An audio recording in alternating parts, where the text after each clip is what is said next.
今日咧，我哋講下，如果假設你屋企部冷氣機唔動，無論你係窗口機又好啦，或者係你係掛牆式分體機啦、fan coil 啊，或者諸如此類嚇。如果個冷氣機唔動，咁應該點樣處理咧？究竟係部機壞啊，定係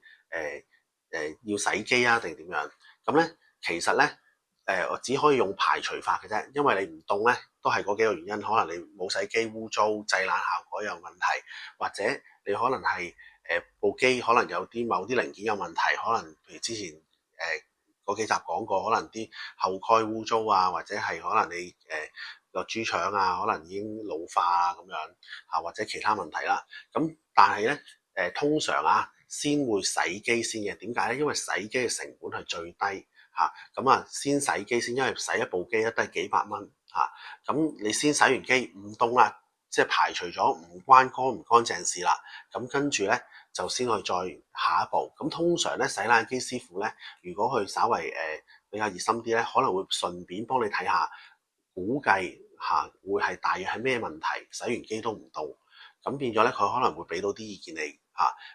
咁變咗咧，你可能有一個免費嘅檢查啦。如果都譬如佢哋可能唔識嘅，或者係可能唔係咁熱心幫你去 check 嘅，咁咧你可能再揾個師傅上嚟睇。咁一般咧就最好咧就係揾翻你個冷氣機牌子個代理商，佢喺香港嘅呢一個維修部係啦。咁呢個維修部咧，每一個牌子都有嘅喺香港。咁亦都有熱線電話嘅。咁如果你有需要咧，可以咧喺我哋呢個短片度下邊留言啦。咁我哋就會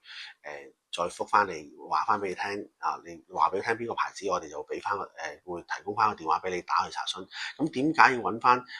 個代理個維修部去處理咧？因為萬一真係壞機嘅話咧，咁咧佢哋配零件同埋佢哋維修佢哋會比較專業啲，同埋最有效率最快嘅，即場可以維修，或者佢即刻就可以訂零件咁樣，同埋話到俾你聽有冇零件。但如果你揾一般坊間嘅冷氣機師傅咧，OK 佢係識嘅，係啦，佢都可能做得到。但係個問題係咧，佢亦都唔會包保養啦亦都有可能佢哋買啲二手零件啦或者佢可能訂啲零件嗰陣時未必訂得到咁樣，或者係佢要好耐先訂得到咁樣。咁所以咧，一般咧都係揾翻維修部最直接、最快捷噶啦。譬如個維修部話可能要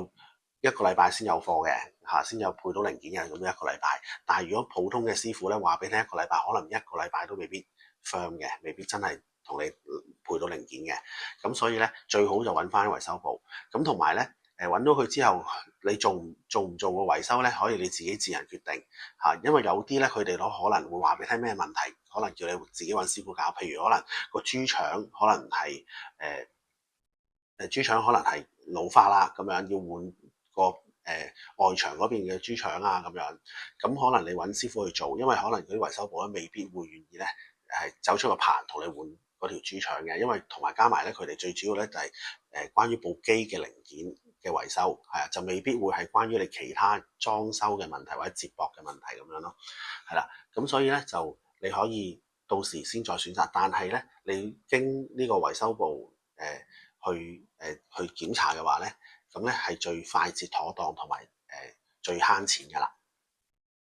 如果各位朋友有任何家居上嘅問題咧，可以隨時 WhatsApp 我啦，或者 email 我嘅。咁我會盡快咧就會做翻啲短片分享翻俾大家，或者係直接覆翻你哋嘅。